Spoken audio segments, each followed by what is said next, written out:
Now, with all of this, what can happen with our images is that they can fall apart. Let me show you what I mean by that. So before we get too excited about, oh my gosh, I can make my skies as deep and dark as possible, let me show you the catch.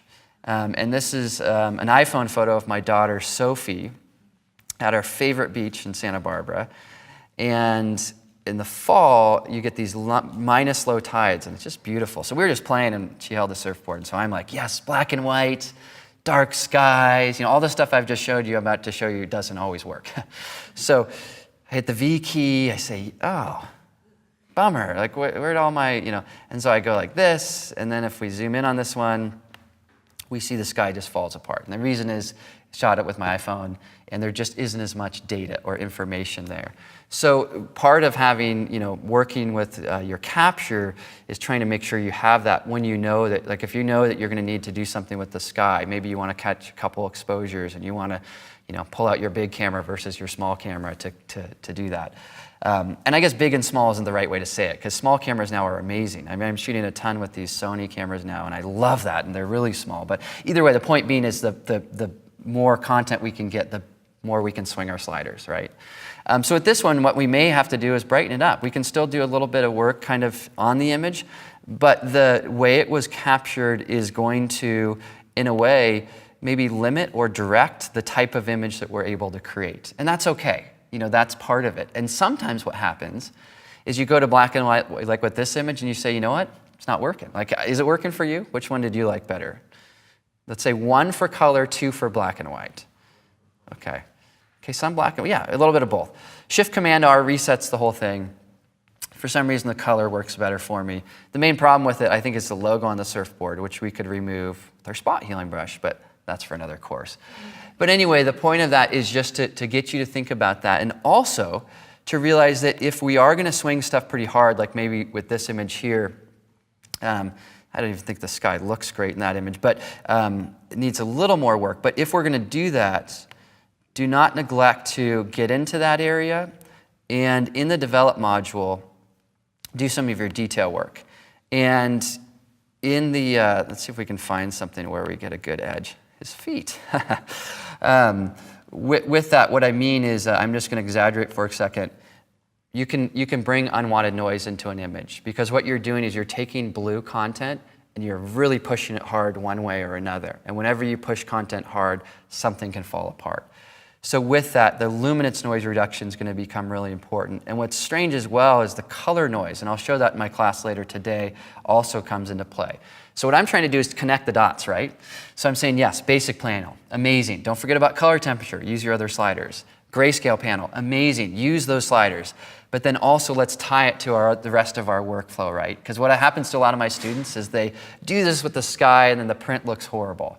And I say, oh, you forgot to luminance noise, you know, reduce your noise. And so again, just remember that. Keep that in mind as far as your overall workflow.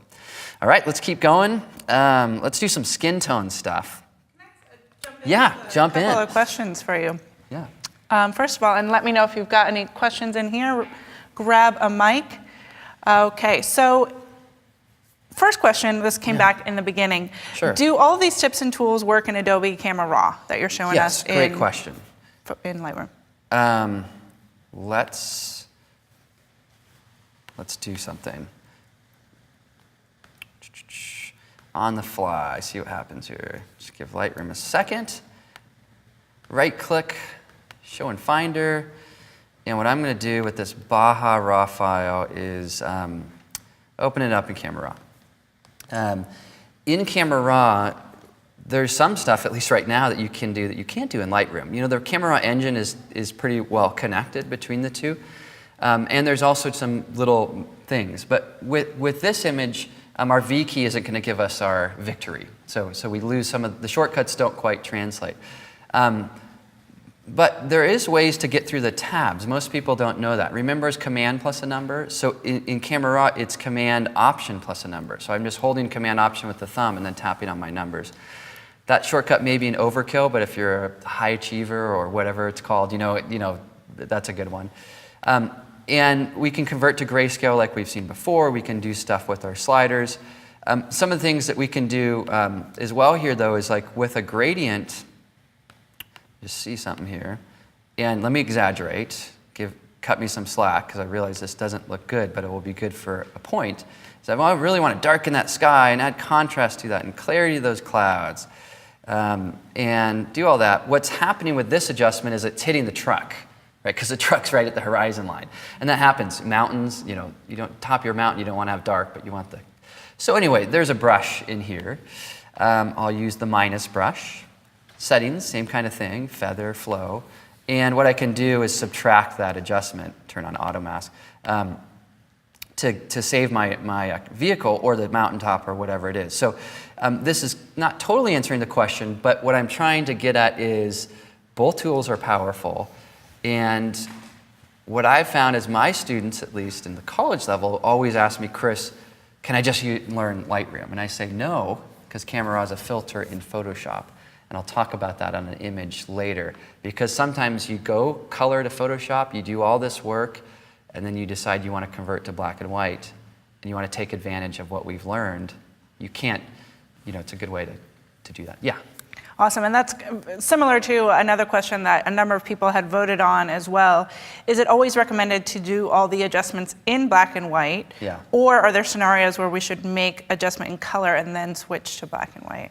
Yeah, interesting question, and there's a lot of different theories kind of on that. What I find is Camera Raw, it's so flexible and all these kind of things, and so much data there. So I try to do as much as I can, Adobe Camera Raw or Lightroom, pre-Photoshop.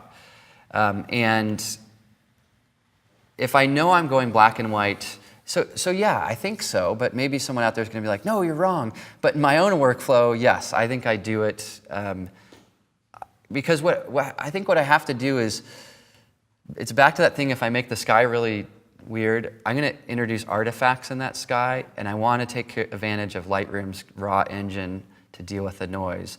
So I might as well do that there versus an iteration of that in Photoshop after I've done more to it, and I'm trying to access that via Camera Raw. That makes sense? So yes, I think so.